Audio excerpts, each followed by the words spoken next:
Assalamualaikum warahmatullahi wabarakatuh.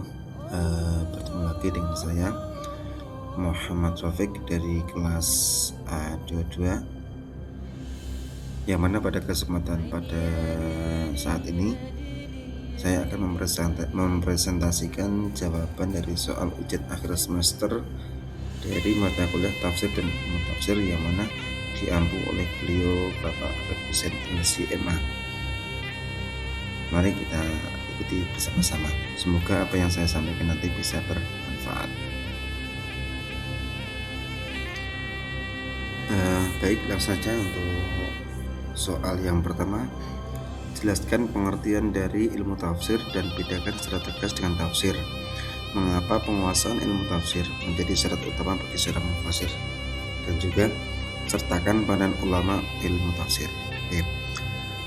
Yang pertama perlu kita jelaskan bahwasanya ilmu tafsir adalah disiplin ilmu yang membahas kaidah, metode, dan juga perangkat keilmuan yang digunakan untuk memahami dan menjelaskan makna ayat-ayat Al-Quran secara baik dan benar. Ilmu tafsir berfungsi sebagai landasan teoritis agar penafsiran Al-Quran tidak dilakukan secara serampangan, tapi mengikuti aturan ilmiah yang dapat dipertanggungjawabkan. Para ulama mendefinisikan ilmu tafsir sebagai ilmu yang dengannya dapat diketahui cara memahami kitabullah atau Al-Quran, menjelaskan makna serta menggali hukum dan hikmah yang terkandung di dalamnya. Imam As-Suyuti menjelaskan bahwa ilmu tafsir mencakup pembahasan tentang sebab turunnya ayat, makna, lafadz, hukum, dan petunjuk yang terkandung dalam Al-Quran. Adapun tafsir adalah hasil atau produk dari penerapan ilmu tafsir itu sendiri. Tafsir berupa penjelasan makna ayat-ayat Al-Quran yang disusun oleh seorang mufasir dan bentuk karya tulis atau penjelasan lisan. Dengan demikian, perbedaan mendasar antara ilmu tafsir dan tafsir terletak pada fungsinya. Ilmu tafsir bersifat metodologis dan teoritis, sedangkan tafsir bersifat praktis sebagai hasil dari penafsiran. Penguasaan ilmu tafsir menjadi syarat utama bagi seorang mufasir karena Al-Quran merupakan kalamullah yang tidak boleh ditafsirkan hanya berdasarkan pendapat pribadi. Seperti halnya salah satu ulama, yakni Ibnu Taimiyah, menegaskan bahwa menafsirkan Al-Quran tanpa ilmu berarti berbicara tentang Allah tanpa dasar yang benar. Oleh karena itu, ilmu tafsir berfungsi sebagai pagar ilmiah agar penafsiran tetap berada dalam koridor kebenaran.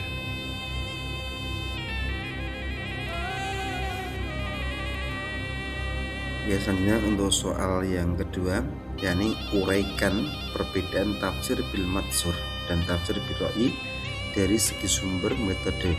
Berikan masing-masing satu contoh penafsiran.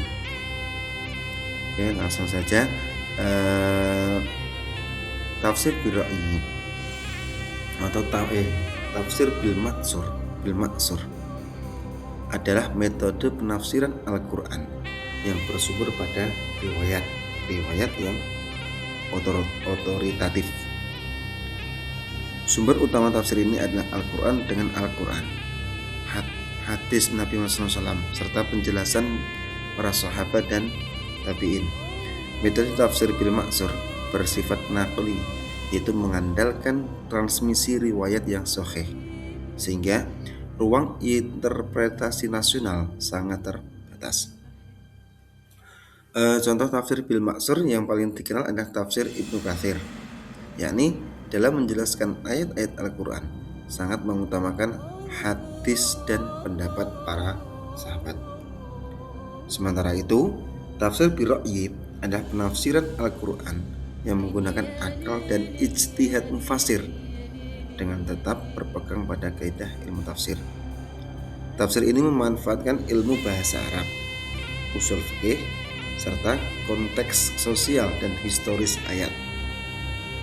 Metode tafsir bil ra'yi bersifat analitis dan rasional, namun tidak lepas dari rambu-rambu syariat. Contoh tafsir fi ra'yi adalah tafsir Al-Qurtubi dan tafsir Fakhruddin Ar-Razi yang banyak mengkaji aspek hukum, bahasa, dan pemikiran rasional dalam menafsirkan ayat.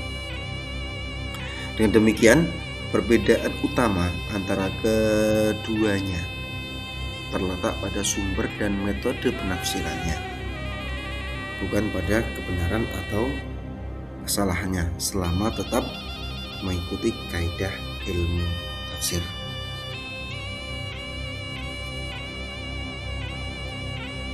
Nah, untuk soal yang ketiga, yakni analisis fungsi asbabun nuzul dalam memahami ayat Al-Quran. Apakah setiap ayat memiliki sebab turun? Jelaskan dengan argumentasi ilmiah dan rujukan para ulama.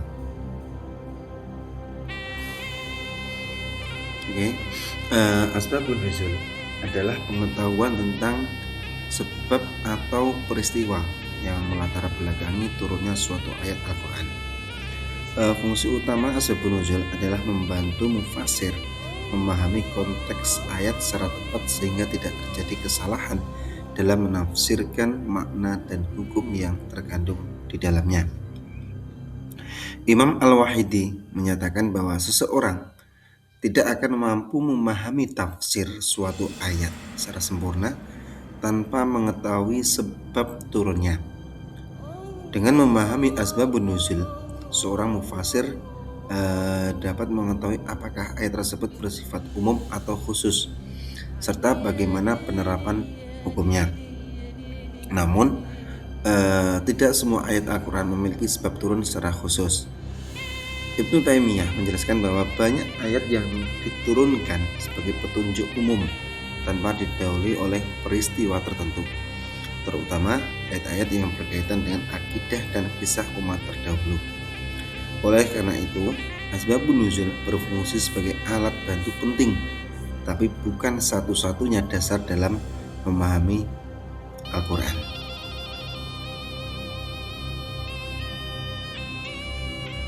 Soal yang keempat, yakni jelaskan konsep maki dan madani serta urgensinya dalam memahami perkembangan pesan Al-Quran. Berikan contoh ayat dan implikasinya terhadap penafsiran hukum atau sosial. Langsung saja kita jawab. Untuk konsep maki dan madani.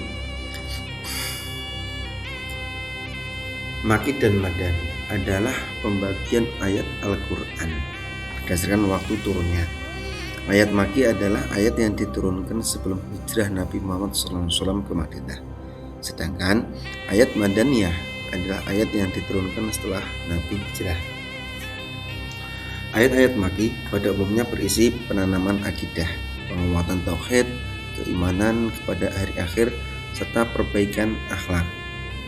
Contohnya adalah surat Al-Ikhlas yang menegaskan keesaan Allah. Sementara itu, ayat-ayat madani lebih banyak membahas hukum, muamalah, dan pengaturan kehidupan sosial, seperti perintah puasa dalam surat Al-Baqarah ayat 183. Urgensi memahami makiyah dan madaniyah terletak pada kemampuannya menjelaskan tahapan dakwah dan perkembangan pesan Al-Quran. Dalam penafsiran hukum, ayat madaniyah tidak dapat dipahami secara utuh tanpa melihat fondasi akidah yang dibangun oleh ayat-ayat makiyah. Hal ini menunjukkan bahwa syariat Islam diturunkan secara bertahap dan penuh dengan hikmah. Untuk soal yang kelima, yakni menurut pandangan Anda, apa dampak keilmuan dan sosial dari penafsiran Al-Quran tanpa kaidah ilmu tafsir, khususnya di era digital? Jelaskan dengan pendekatan akademik dan contoh kasus. Untuk penafsiran Al-Quran tanpa kaidah ilmu tafsir dapat menimbulkan dampak serius secara keilmuan dan sosial. Secara keilmuan, hal ini menyebabkan penyimpangan makna ayat dan penggunaan dalil secara parsial, serta hilangnya standar ilmiah dalam memahami Al-Quran.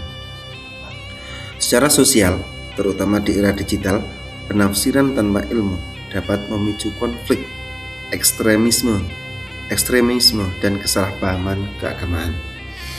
Ayat-ayat Al-Quran sering dipotong dan disebarkan tanpa konteks sehingga menimbulkan kegaduhan dan perpecahan di tengah masyarakat.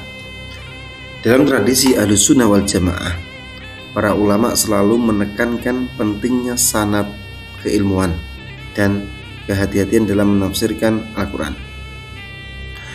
Imam As-Suyuti menegaskan bahwa penelitian atau penafsiran Al-Quran harus dilakukan dengan ilmu agar menghasilkan pemahaman yang lurus dan membawa kemaslahatan bagi umat.